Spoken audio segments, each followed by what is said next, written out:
Dans la capitale royale de Gallia résidait un jeune homme nommé Cléo, fils aîné de l'éminente famille fasciste.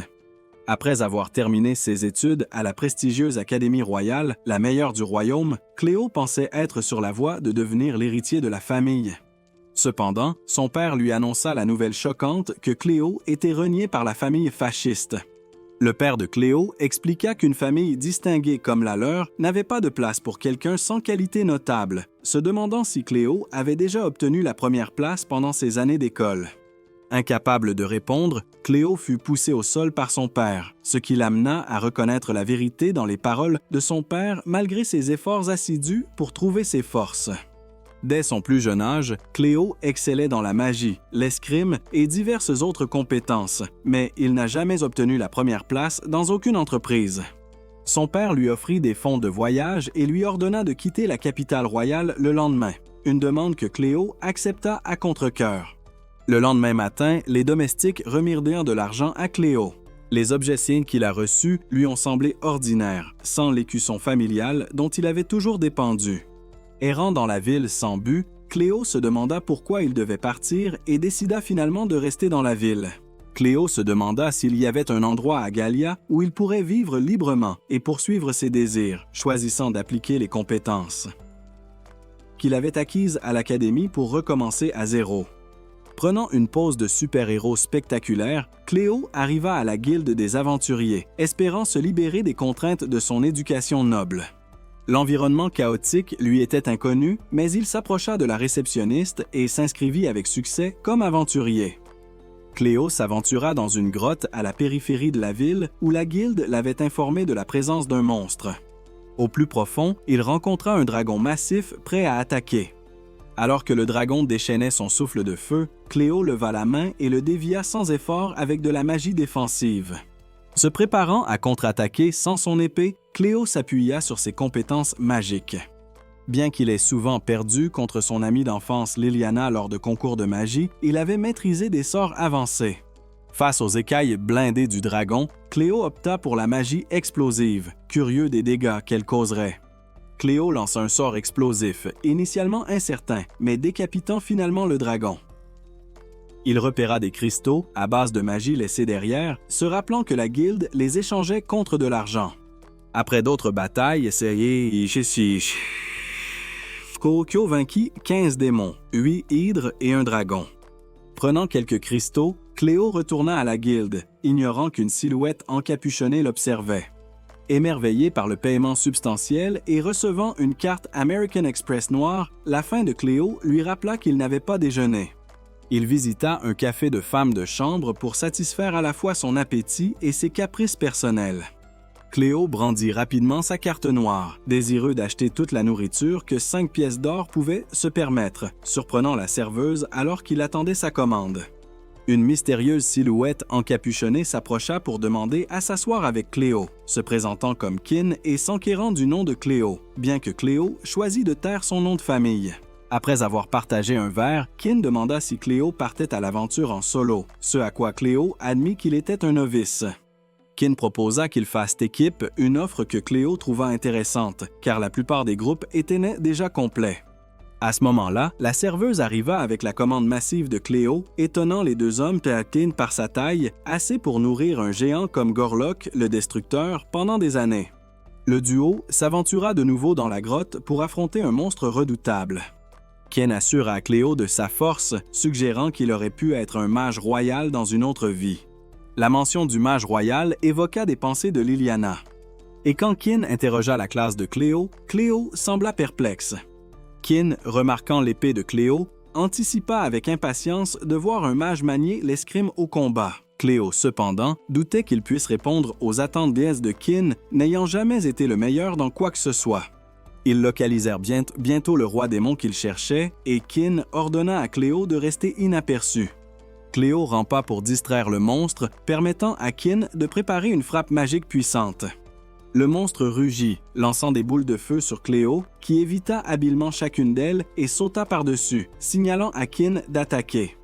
Kin déchaîna sa compétence de flamme ancienne, incinérant la créature en cendres, convainquant Cléo que Kin pouvait en effet être un mage royal. Cléo sentit que sa propre magie était pâle en comparaison, se rappelant une fois de plus les prouesses de Liliana. La quête terminée, Kin dit à Cléo de le suivre, mais un tremblement violent soudain secoua le sol, les laissant perplexes. Deux yeux brillants apparurent devant eux et Kin paniqua, reconnaissant la créature comme leur pire ennemi possible. La créature, Alurid, était immunisée contre la magie et pouvait esquiver les attaques physiques en volant. Kin les pressa de fuir, ne voulant pas mourir là, mais Cléo avertit qu'il était impossible de s'échapper car ils étaient encerclés.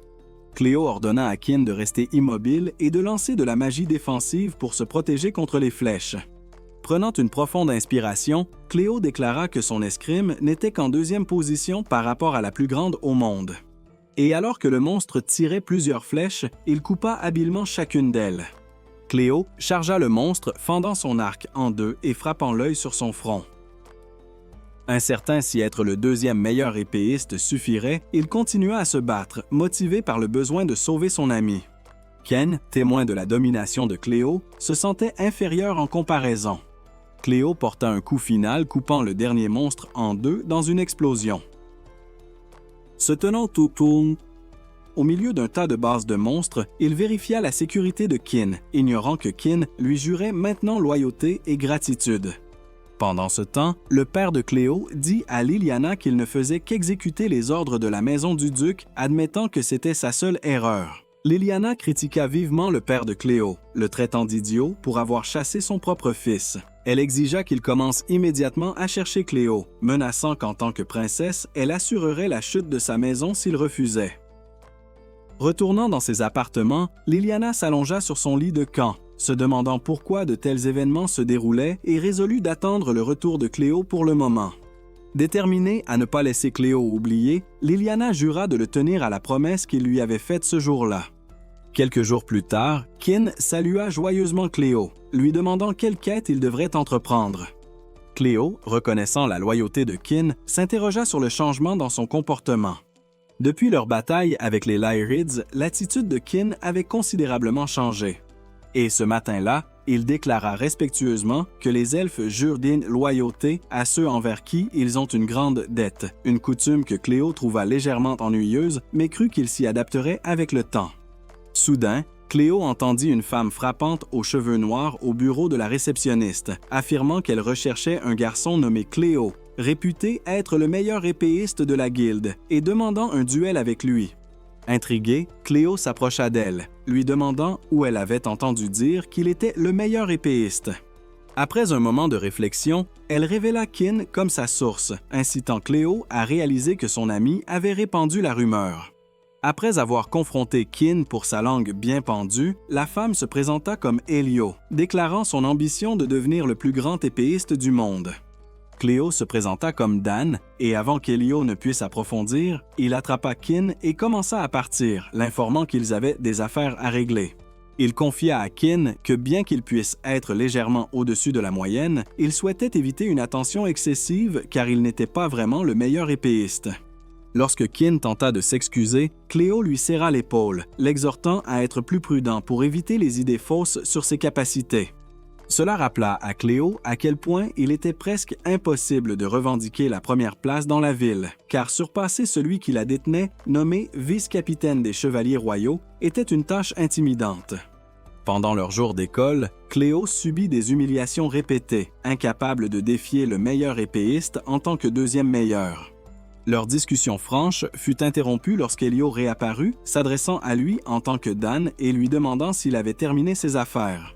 Surpris, Cléo mentionna qu'ils avaient entrepris une quête en forêt, ce qui convenait à Elio comme échauffement avant de le défier.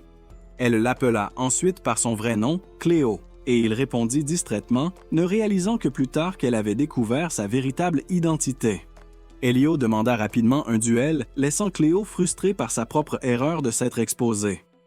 Alors que Cléo se préparait pour le duel plus tard dans la journée, il demanda à Kin s'il connaissait la maison de lecture. Lorsque Kin secoua la tête, Cléo expliqua que la famille était depuis longtemps tombée en ruine. Il n'était donc pas surprenant que peu de gens reconnaissent leur nom. Il y a des années, les lectures étaient une famille de chevaliers modestes, mais un conflit avec une famille puissante, les Crayfish, réputés être les plus forts du monde, mena à leur déclin. Le conflit culmina dans un duel entre les héritiers des deux maisons. Et d'après le nom de famille d'Elio, Cléo déduisit que sa quête pour devenir le plus grand épéiste découlait d'un désir de vaincre la famille Crayfish qui avait vaincu ses parents. Cléo visait à mettre fin à la quête vengeresse d'Elio. Et lorsque Kin demanda pourquoi il se souciait, Cléo admit qu'il ressentait un sentiment de connexion avec elle. À la guilde, une foule d'aventuriers s'est rassemblée pour regarder le duel entre Elio et Cléo, désireux de vérifier les rumeurs des exploits de Cléo en tuant un dragon. Alors que Cléo entra dans le ring, Elio exprima sa gratitude qu'il ne se soit pas enfui et son salut courtois avant le duel l'amena à soupçonner qu'il avait autrefois été noble. Cléo répondit qu'elle découvrirait si elle pouvait le vaincre, suscitant la conviction d'Elio qu'il avait ses propres motivations pour être là. L'arbitre, habillé de manière provocante, annonça que toutes les techniques, à l'exception de la magie, étaient autorisées et le duel commença. Elio chargea Cléo, qui para habilement son attaque avec un petit poignard. Cléo tenta une contre-attaque, mais Elio la bloqua. Et après avoir échangé plusieurs coups, leurs épées s'entrechoquèrent, révélant sa détermination farouche. Elio remarqua le calme de Cléo, ce à quoi il admit qu'il était en fait paniqué. Il reconnut qu'Elio, comme lui, comprenait la barrière impénétrable de l'honneur, et leurs luttes passées partagées favorisèrent une empathie mutuelle. Le duel s'intensifia avec des échanges incessants, captivant les spectateurs qui réalisèrent qu'il ne s'agissait pas d'un match ordinaire entre inconnus. Cléo loua l'escrime élégante d'Elio, notant sa forte volonté, et elle le remercia, peu habitué à de tels compliments. Cependant, il souligna son style trop raffiné, lui demandant de le laisser frapper un coup alors que le combat continuait. Cléo observa que le talent artistique d'Elio était sa faiblesse, prédisant qu'elle viserait une frappe précise au-dessus de sa tête. Pour contrer, il perturba ses mouvements fluides avec un coup de pied dans son estomac, endommageant son armure et le faisant presque tomber. Anticipant le prochain mouvement d'Elio, une attaque directe à courte portée, Cléo était prêt, bloquant sa frappe et portant un coup de coude au même endroit. Il la désarma ensuite avec un coup de poignard, réalisant que ses compétences de deuxième meilleure, perfectionnées avec tous ses efforts, étaient devenues plus fortes. Cléo fut déclaré vainqueur, et la foule scanda son nom alors qu'il se demandait si Elio ressentait à nouveau la piqûre de la défaite, inchangée depuis sa perte passée. Il y a des années, un duel entre la modeste maison de Reading et la prestigieuse maison de Crafts avait eu lieu. La famille Reading a suggéré un duel entre les lièvres et Elio, la meilleure épéiste de l'Académie, confiante de sa victoire. Avant le duel, Elio a raillé son adversaire Ona, qui a balayé ses plaintes sur des broutilles. Ona, une prodige reconnue, affichait une attitude désintéressée, laissant Elio penser qu'elle gagnerait facilement et restaurerait l'honneur de sa famille. À son grand choc, Elio a été lourdement vaincu et la maison Reading est tombée en ruine, perdant son influence politique.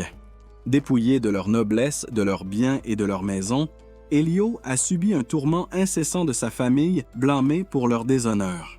Au bord du désespoir, une servante nommée Athéna, une personne bête aux cheveux châtains et aux yeux bleus, est apparue devant elle, charmante dans son tablier. Le but du rôle d'Athéna en tant que servante d'Elio était hors de propos. Son sourire chaleureux suffisait à apaiser l'esprit d'Elio. Athéna a fait remarquer qu'Elio gaspillait sa beauté, ce à quoi Elio a répondu qu'elle ne s'était jamais concentrée sur son apparence, tenant une épée depuis qu'elle se souvenait.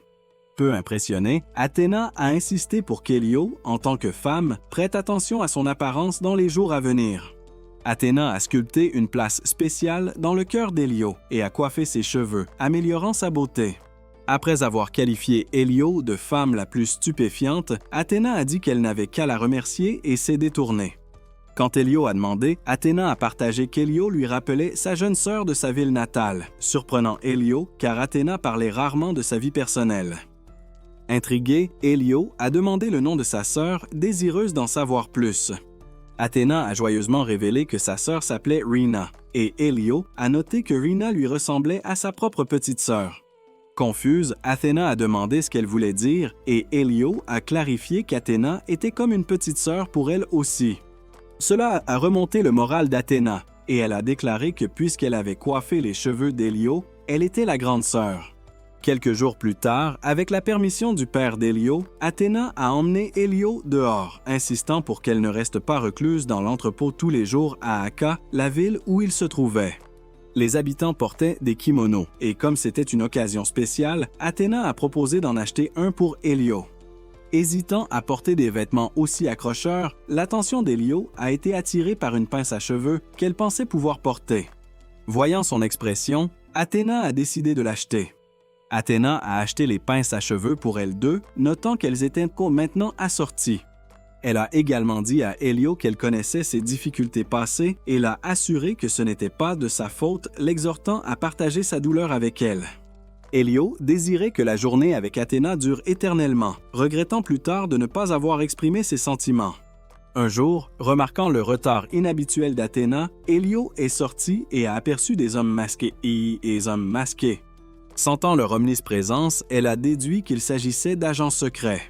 Désarmé et hors de pratique, Hélio a choisi de ne pas se battre et a été emmené dans une pièce avec ses proches, ses serviteurs et ses domestiques, y compris Athéna. Ses proches ont exigé qu'Hélio agisse, la blâmant pour leur situation difficile et l'exhortant à assumer ses responsabilités. Le bruit a incité un agent à leur crier de se taire, menaçant de les tuer un par un s'ils ne se conformaient pas. Il a décidé de faire un exemple en éliminant quelqu'un, et les proches ont pointé du doigt Hélio, affirmant qu'elle était inutile et la cause de leurs problèmes. Pour la première fois, Hélio a vivement ressenti l'animosité de sa famille. Réalisant qu'elle n'avait aucun allié parmi eux, alors qu'elle était sur le point d'accepter d'être le sacrifice, Athéna s'est avancée, se portant volontaire comme otage, déclarant qu'elle était la plus inutile de tous. Les agents ont accepté, la saisissant par la tête, tandis qu'Athéna réconfortait Hélio, disant qu'elle irait bien si c'était pour elle. Une fois que les agents ont emmené Athéna à l'extérieur, Hélio s'est effondré en larmes, rongé par l'autoflagellation. Simultanément, ses proches ont comploté leur évasion, et leurs mots ont brisé quelque chose en elle, révélant à quel point ils attachaient des peu de valeur à sa vie et à celle d'Athéna. Quelques instants plus tard, un agent est revenu, et Hélio, s'approchant de lui, lui a donné un coup de pied rapide au visage et a saisi ses épées. Ses proches ont applaudi, exhortant Hélio à les sauver, mais elle les a presque attaqués, leur criant de partir. Elle s'est précipitée dehors pour secourir Athéna, la seule personne qui la comprenait vraiment.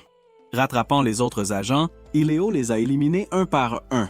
Apercevant Athéna avec le chef, elle s'est jetée pour le frapper, mais il a utilisé Athéna comme bouclier, ce qui a fait qu'Hélio l'a accidentellement piétinée à la place. Les agents ont fui et Athéna, exhortant Hélio à ne pas s'en vouloir, a exprimé sa joie de l'avoir rencontré. Elle espérait qu'un morceau d'elle pourrait rester à jamais dans le cœur d'Hélio avant de décéder. Alors qu'Hélio pleurait, regrettant ses actions, son père est apparu, déclarant que tout découlait de sa double perte il y a des années. Il a affirmé que la mort d'Athéna était due à la défaite d'Hélio, insistant sur le fait que la seule façon de restaurer leur honneur était par la vengeance. Bien qu'Hélio savait que la vengeance ne ramènerait pas Athéna, elle a réprimé cette vérité et a résolu de se venger. Son père l'a poussée à s'entraîner sans relâche, et elle a juré de devenir la plus grande épéiste du monde. Hélio s'est trompée elle-même, s'entraînant de manière obsessionnelle pour échapper à ses faiblesses et nier la réalité. Des années plus tard, elle a affronté Cléo et a perdu, prenant le duel pour un combat à l'épée mortelle, ce qui a conduit à sa défaite rapide. Ensuite, elle a demandé ce que Cléo voulait d'elle, craignant un retour à son passé tourmenté. À son grand étonnement, Cléo a exhorté Hélio à abandonner la vengeance et à rejoindre son groupe d'aventuriers. Quand elle a demandé comment il connaissait sa vendetta, il a mentionné avoir entendu des rumeurs et l'a assuré que la faute n'était pas la sienne, offrant de partager son fardeau. Cela a fait écho à la bonté d'Athéna et Hélio, les yeux larmoyants, a accepté de le rejoindre. La façon dont Cléo traitait Hélio comme une personne comme Athéna l'avait profondément touché. Pendant ce temps, Onan a interrogé Liliana sur le père de Cléo et elle a répondu qu'il fouillait sans relâche tous les quartiers de la ville à la recherche de Cléo, son visage devenant chaque jour plus hagard à cause de l'épuisement. Liliana a demandé si Anna s'était adaptée à l'ordre des chevaliers et il a confirmé, notant que même sans l'ordre, de nombreux hommes remarquables sillonnaient le pays comme un membre de guilde de rang S, intrigués par un nouveau venu qui a tué un dragon. On a à jurer de les surpasser, ainsi que le capitaine de l'ordre. On a à déclarer qu'il réformerait l'ordre des chevaliers, car c'était l'homme auquel il aspirait à être. Lorsque Liliana a qualifié cela d'autres grandes promesses, Ona a posé ses mains sur ses épaules, insistant pour obtenir sa réponse. Réalisant qu'il parlait de sa proposition de mariage, Liliana a dit qu'elle accepterait sa baguette de viande s'il battait Cléo, non pas dans un combat à l'épée, mais dans une bagarre générale. Elle explique que le père de Cléo n'a pas reconnu les incroyables capacités de son fils, notant que malgré l'accueil par l'Académie des plus grands talents de tous les temps, Cléo se classe systématiquement deuxième dans toutes les matières, et un duc qui renie un tel prodige n'a aucune valeur en tant que chef. Elle passe ensuite toute la nuit à lui demander s'il acceptera d'aider à trouver Cléo, et il consent rapidement. Soupçonnant que c'est la raison pour laquelle elle l'a convoqué, Liliana se demande si son accord découle d'un désir de l'épouser. Et bien que l'honneur joue un rôle, il accepte également parce que Cléo était la seule personne qui l'ait jamais poussé à prendre un combat à l'épée au sérieux. Pendant ce temps, Cléo dîne avec son nouveau groupe, s'étant lié d'amitié avec Elio il y a environ une semaine.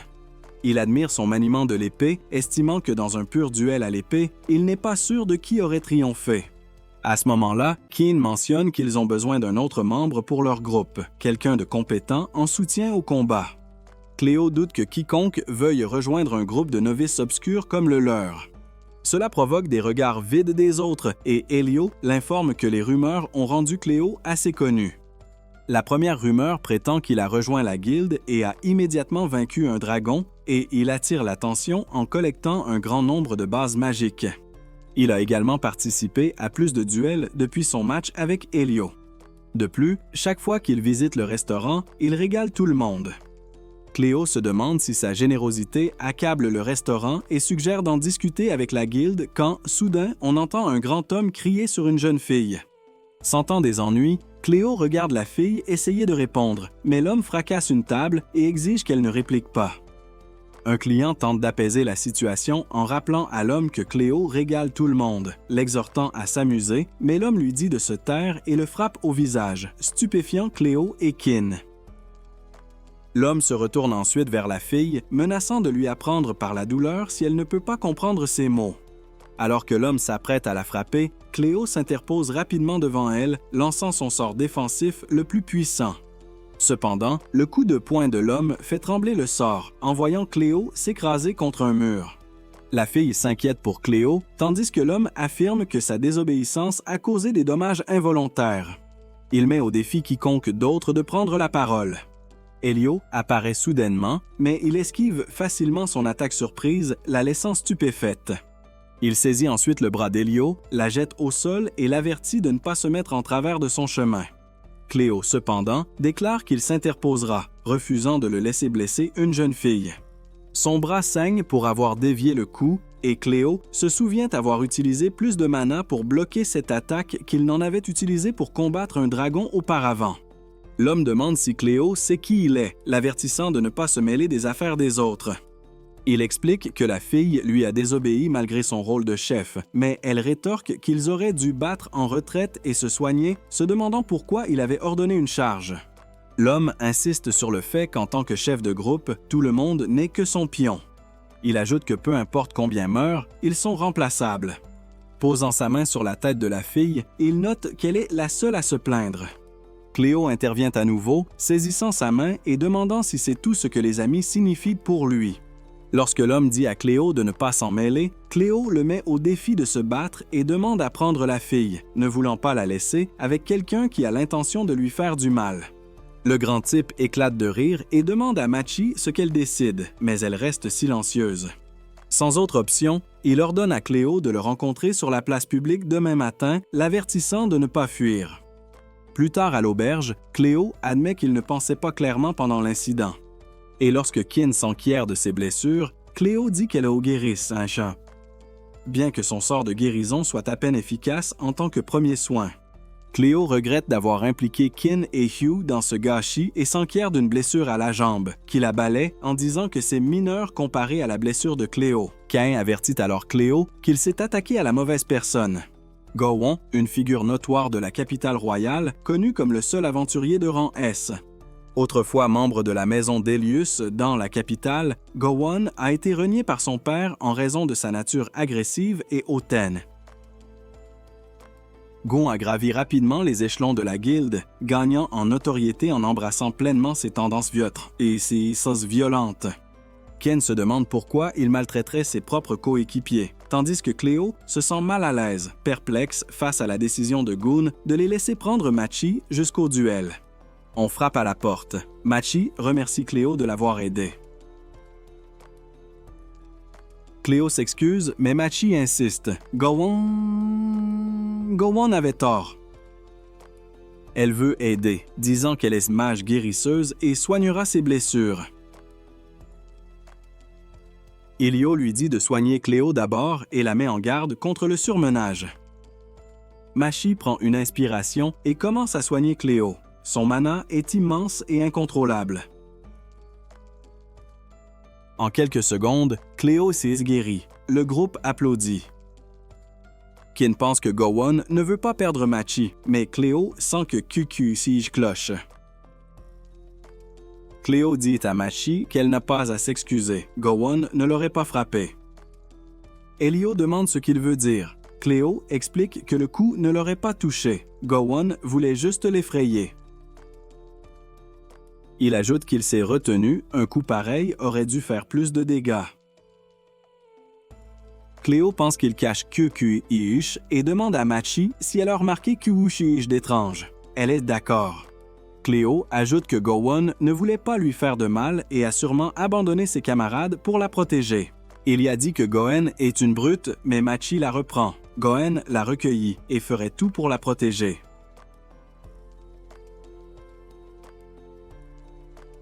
Cléo lui demande de raconter ce qu'elle sait, il sent que Gowon teste sa force. Pendant ce temps, Gowon rigole. Il se demande si Cléo est aussi fort qu'on le dit. Il est agacé que Machi soit parti avec Cléo, mais il sait qu'il doit la récupérer. Cléo est le premier à ne pas avoir peur de lui depuis. Il espère qu'il ne le décevra pas. Le matin, Cléo, Elio et Kin vont au lieu du duel. Elio demande à Cléo s'il a une stratégie pour vaincre Gon, un aventurier de rang S dont la force est imbattable. Kin est d'accord, un combat direct mènera à la défaite. Cléo assure qu'il prépare une stratégie depuis la veille. Cléo explique que son plan a 3 obstacles et est risqué, mais il croit en leur capacité à l'exécuter. Ils arrivent. Gowon félicite Cléo de ne pas avoir fui. Il lui rappelle qu'ils ne sont pas là pour parler et lui demande s'il est prêt. Une serveuse du restaurant sert de témoin, chargée par le patron de récupérer l'indemnisation auprès du perdant. Comme le duel concerne Machi, elle regarde avec la serveuse. Sans arbitre, les combattants fixent leurs règles. Gosn et Cléo s'écartent.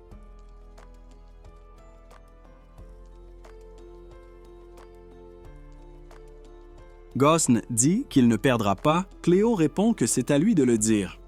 Gosn dit à la foule qu'il y a plus de monde que la veille. Beaucoup veulent la gloire en battant Cléo.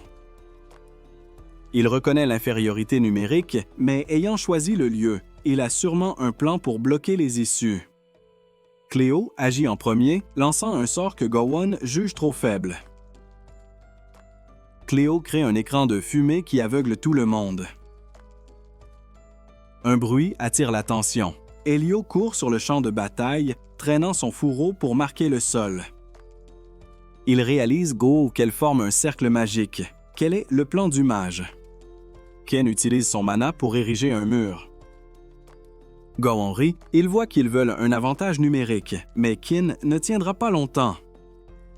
Gowon pense que séparer son équipe est malin, mais si Kin tombe, c'est fini.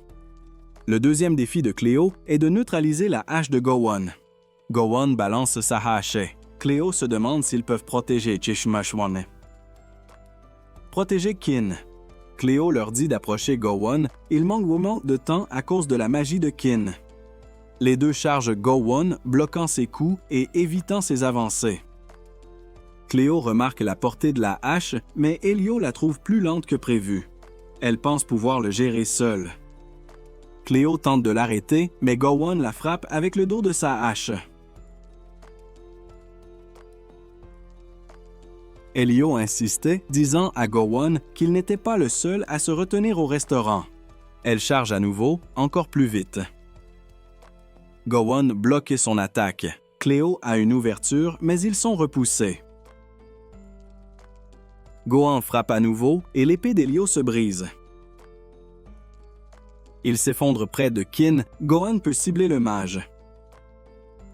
Cléo savait qu'il ne pourrait pas arrêter la hache de Gowon. Elio et Qin devaient le distraire. Qin devait piéger la hache dans un mur défensif, la capturer au lieu de la dévier. Une barrière parfaite ne doit ni casser ni repousser.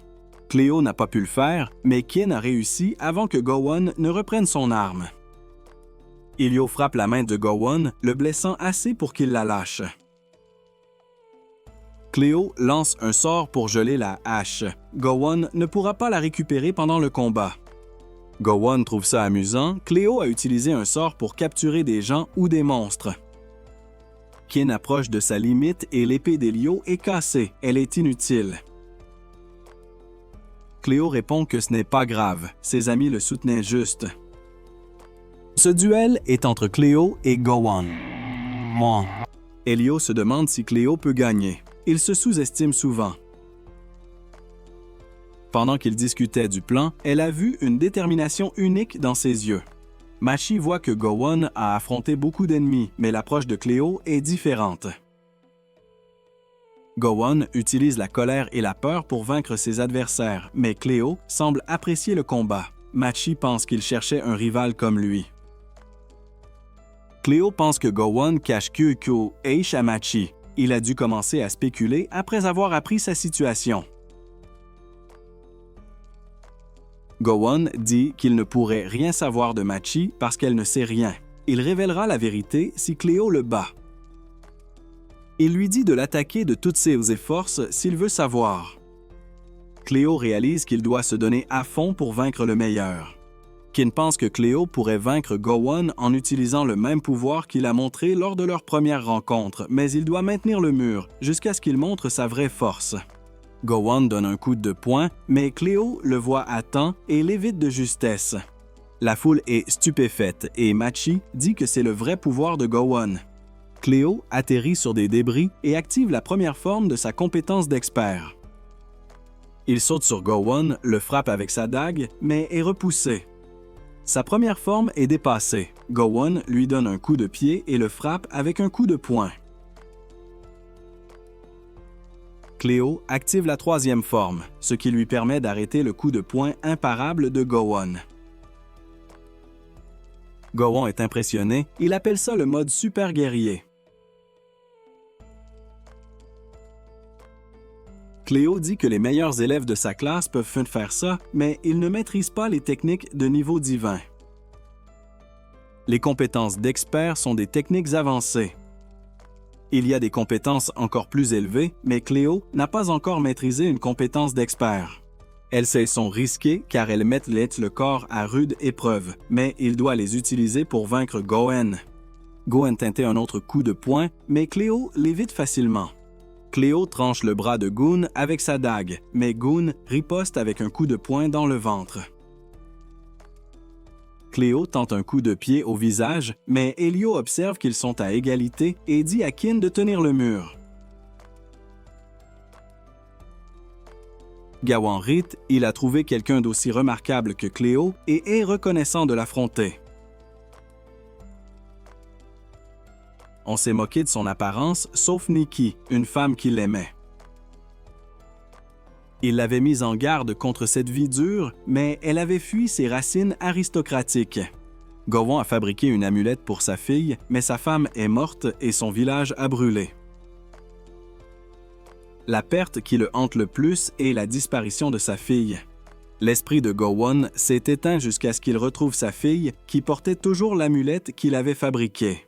Cette fille était Machi, mais Gowon ne voulait pas qu'elle reste avec lui, alors il a cherché quelqu'un d'intrépide et honnête comme Cléo.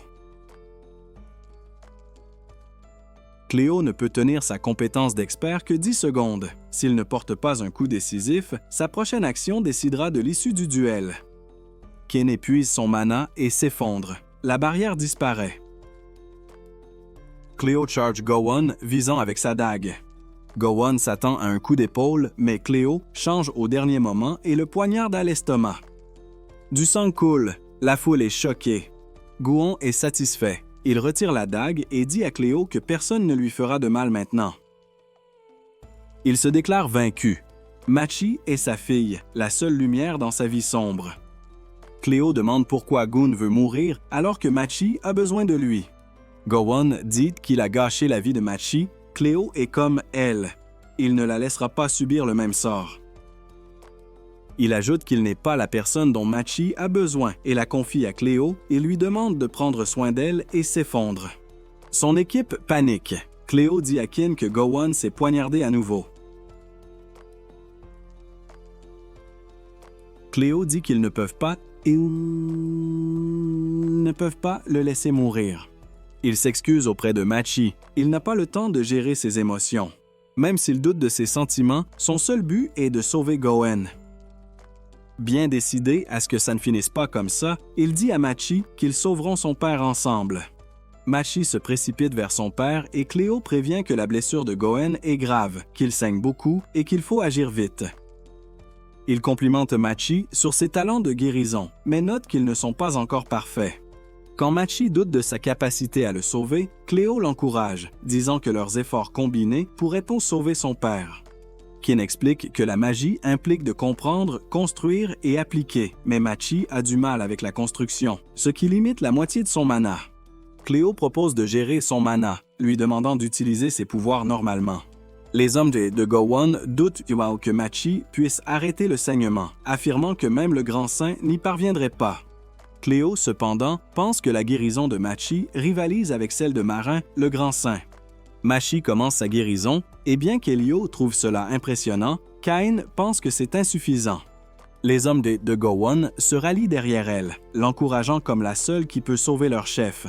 Les larmes coulant, Machi met tous ses efforts dans la guérison, se souvenant de la gentillesse de Gowon, ce qui approfondit sa confusion de le décevoir maintenant. Cléo se joint à lui, ajoutant sa magie, créant un flash de lumière brillant. La foule est émerveillée par ce pouvoir, et Kin remarque que son épuisement s'estompe tandis que les blessures d'Ilio guérissent.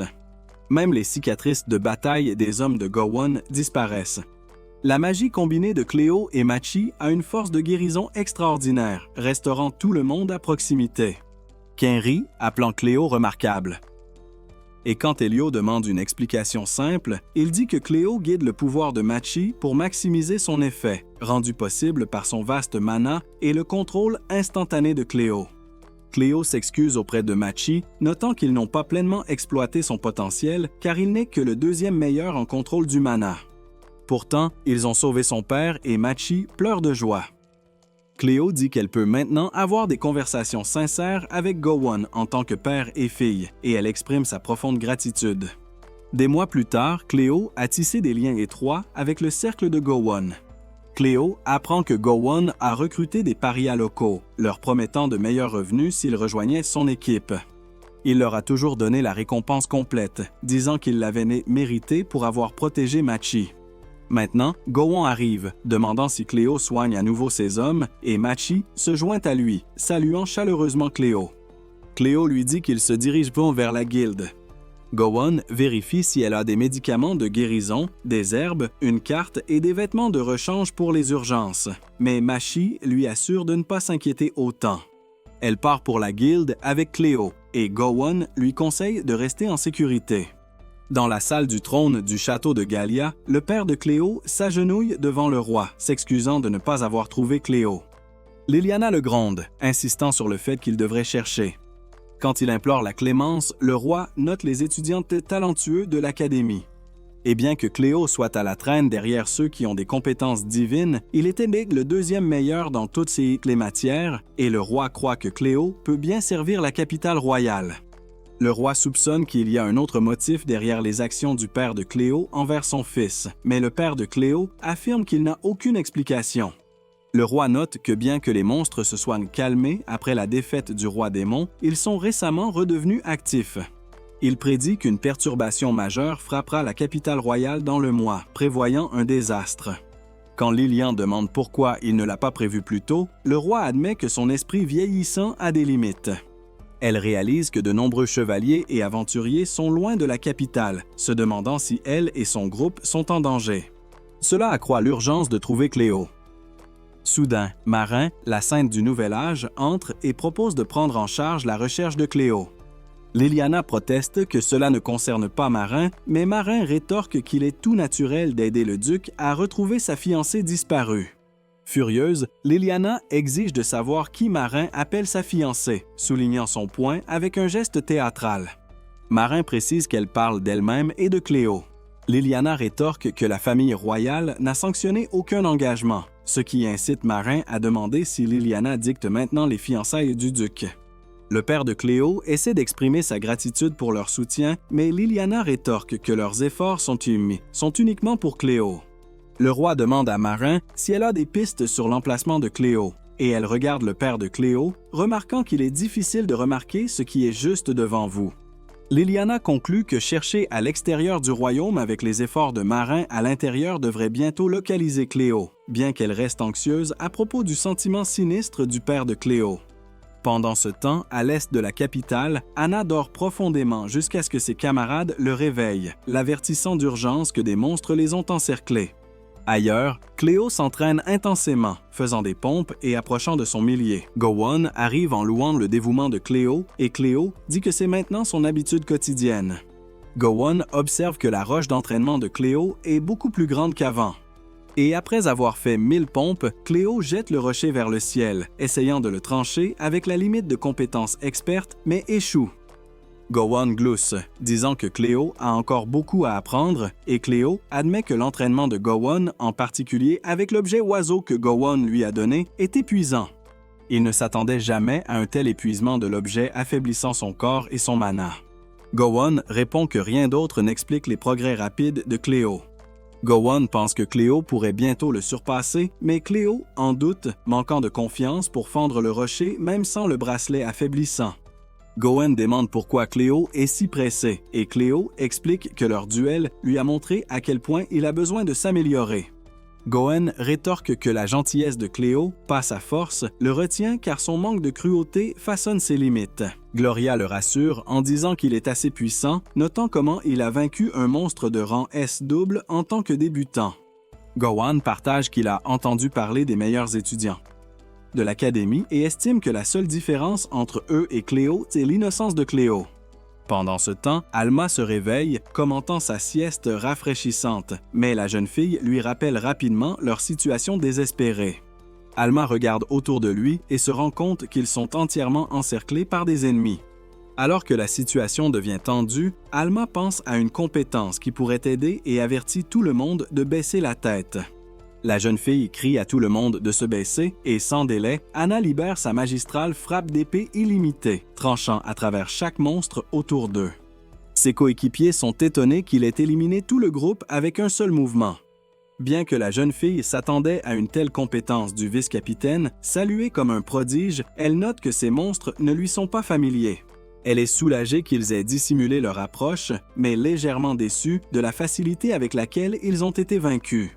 Cléo remarque que sans voir les étudiants d'élite de l'académie, on ne peut pas saisir leur véritable capacité. L'utilisation de la puissante compétence engourdit la main de Cléo, mais il reconnaît que des gens comme Anna sont dans une ligue à part. Anna vérifie si tout le monde est indemne, notant qu'il aurait été désastreux s'il n'avait pas traité les monstres en premier.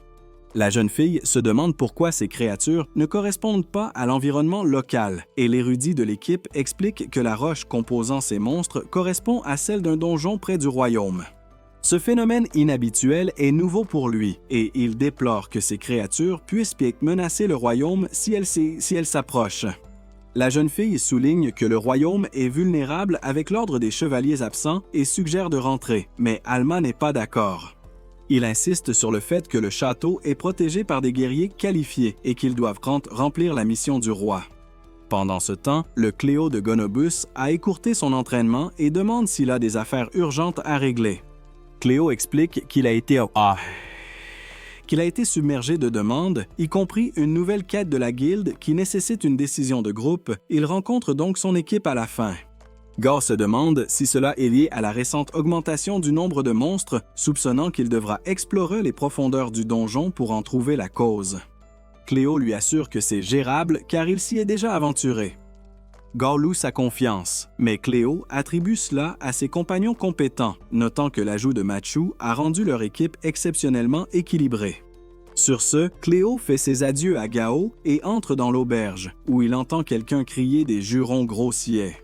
L'homme exige que le réceptionniste précise de quel pays il s'agit, et en apprenant qu'il s'agit du royaume de Gallia, il se demande pourquoi personne ne connaît le Japon. Cela déconcerte tout le monde, y compris Cléo, qui n'a jamais entendu parler du Japon. Frustré, l'homme dépasse Cléo en trombe, le poussant de côté en partant. Il murmure que ce monde ne peut pas exister, tandis que Cléo sent quelque chose d'inquiétant à son sujet. L'homme décide de chercher des réponses à l'endroit où il s'est réveillé, se souvenant d'un rêve où une fille lui demandait s'il était biologiste. Elle a affirmé qu'il avait un trait extraordinaire qu'aucun humain ne pouvait posséder, lui promettant des pouvoirs uniques et un endroit où appartenir. Après avoir erré pendant un certain temps, il rencontre un golem massif qui tend la main, l'invitant apparemment à monter à bord. Il voyage avec la créature qui le conduit à une grotte contenant une structure d'aspect sinistre. Il se demande s'il s'agit de l'installation que la jeune fille a mentionnée, perplexe face à la présence de monstres. Juste à ce moment-là, il aperçoit un livre et, en le lisant, il apprend qu'il a été invoqué dans ce monde par un prédécesseur qui a créé un appareil pour générer des monstres. Il se rend compte qu'il a été chargé de gérer cet endroit et que ses recherches s'avéreront bientôt précieuses. Il croit que Dieu lui a assigné ce rôle après sa mort, l'accueillant avec enthousiasme. Il accepte la tâche, enfile la robe devant lui et décide de faire rouler son pouvoir pour faire agenouiller les habitants de ce monde dans le but de devenir le prochain roi démon. Alors qu'il rit sauvagement, une petite silhouette l'observe, notant son potentiel remarquable juste au moment où elle partait s'entraîner. Elle décide de retourner à la surface pour informer la capitale royale, car l'activité des monstres et cette structure suscitent de sérieuses inquiétudes. Pendant ce temps, Cléo entre dans le donjon pour répondre à une demande de la guilde et fait face à un golem, se demandant si c'est le monstre après, car il ne connaît aucun texte. Il ordonne à Kin de s'en occuper. Et pendant que Kin prépare sa magie, Elio porte un coup, permettant à Kin de porter un coup propre, détruisant le monstre d'un seul coup. Machi loue l'effort, et Cléo confirme qu'il correspond à la créature signalée, notant son apparition soudaine sans avertissement.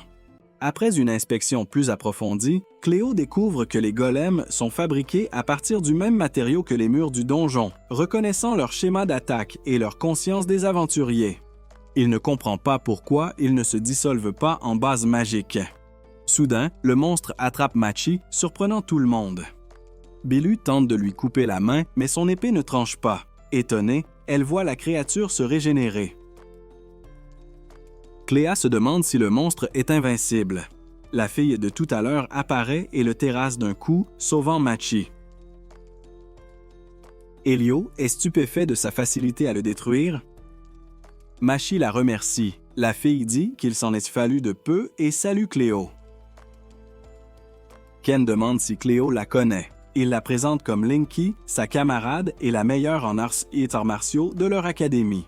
Il se demande pourquoi elle est dans le donjon alors que leur groupe collabore avec un labo et que même la guilde n'a pas le droit d'y entrer. Linky explique qu'elle s'entraîne ici depuis sa remise de diplôme, ignorant tout de l'extérieur. Elle affûte ses compétences contre ces monstres de pierre et presse Cléo de partir vite. Un autre monstre surgit. Linky dit qu'en vaincre un en fait apparaître d'autres. Elle en maîtrise 2 à la fois sans problème. D'autres monstres apparaissent. Elle avoue avoir du mal et assure à Cléo qu'en bougeant, ils s'en sortiront. Une fois dehors, elle félicite Cléo pour avoir bâti une équipe fiable et coopérative. Elle lui révèle des détails sur l'installation à l'origine de tout ça et l'invite à la signaler au roi et à Liliana. Cléo reste silencieux. Linky remarque qu'il l'aidera à clarifier sa pensée et qu'il a le statut pour transmettre cela aux autorités. Elio se dit qu'ils avaient tous du mal à suivre alors que Cléo suivait le rythme de la meilleure en arts martiaux. Elle se demande si Cléo est noble vu son passage à l'Académie royale. Linky conseille ensuite à Cléo d'utiliser son pouvoir de façon responsable. Ils arrivent au château royal, mais Cléo s'excuse et refuse d'entrer. Linky lui demande pourquoi il évite cette réunion. Il explique qu'il n'est plus noble et qu'il n'a pas le statut pour demander une audience au roi ou à Liliana.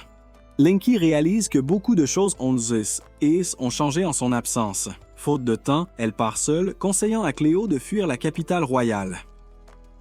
Un savant fou japonais passe devant Cléo qui ressent une sensation étrange et panique.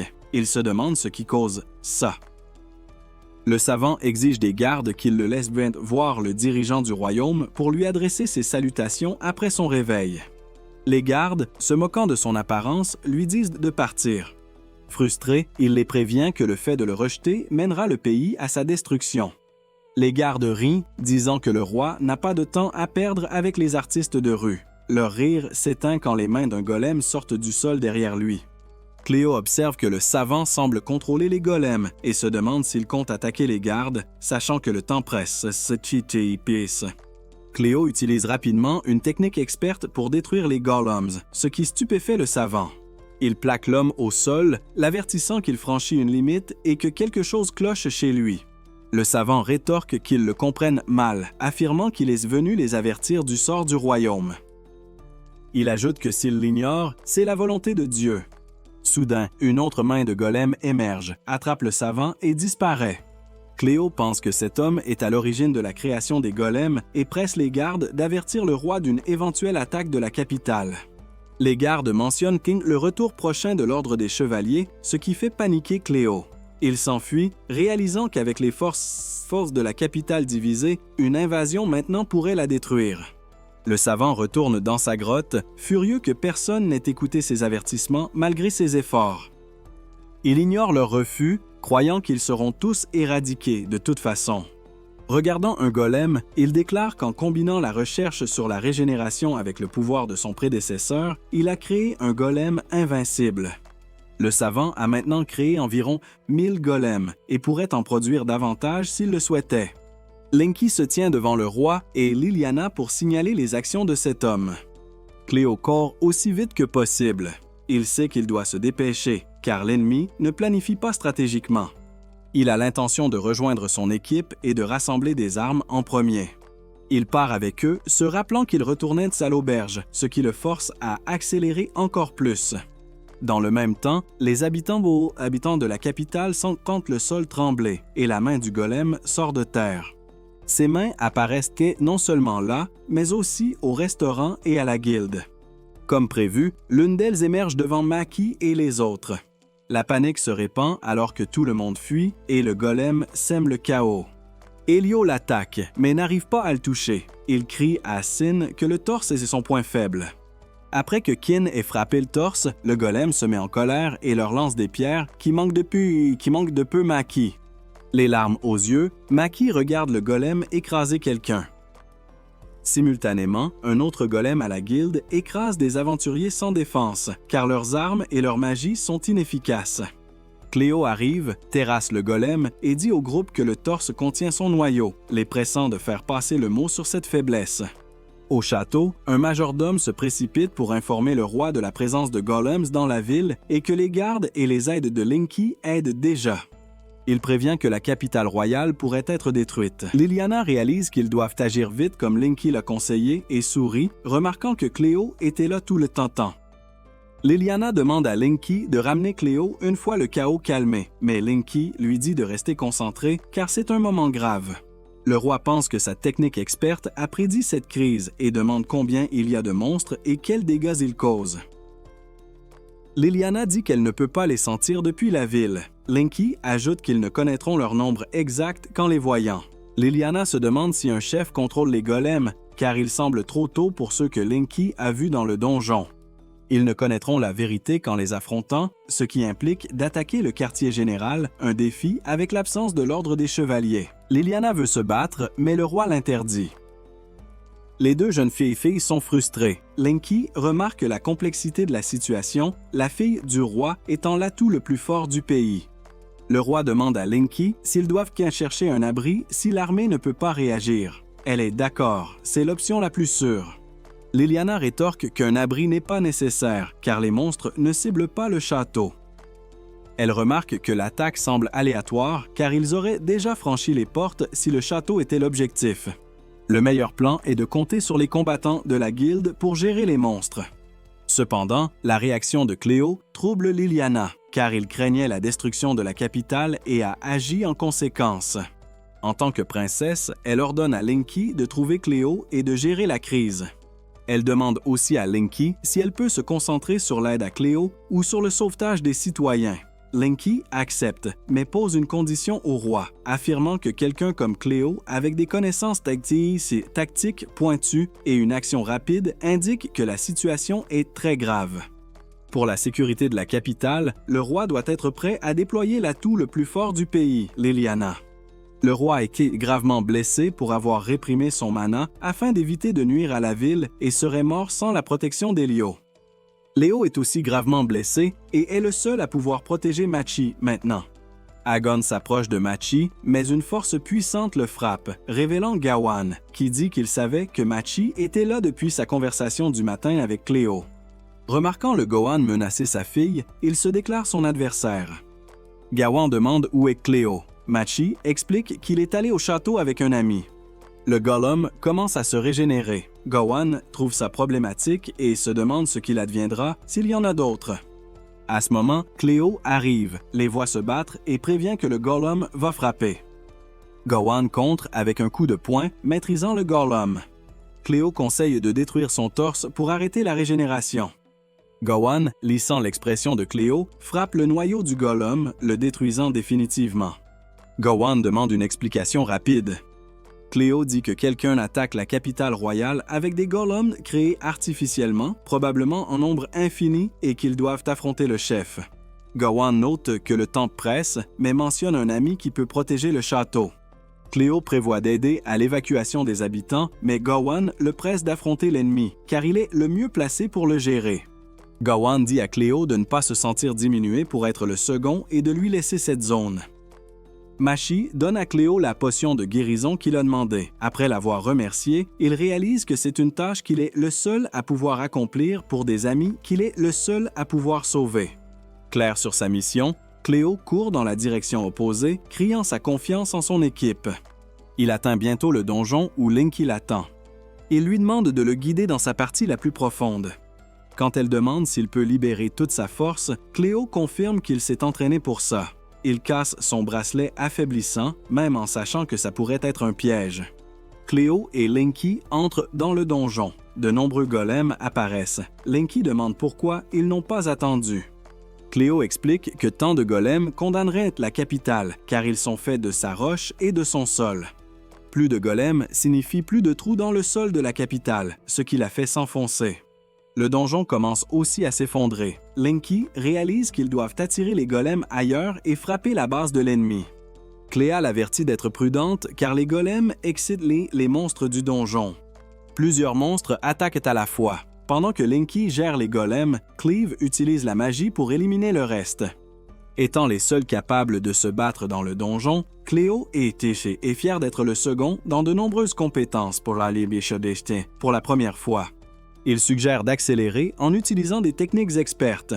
Linky remarque que sa technique diffère de ce qu'on lui a appris et avoue qu'elle l'a sous-estimé.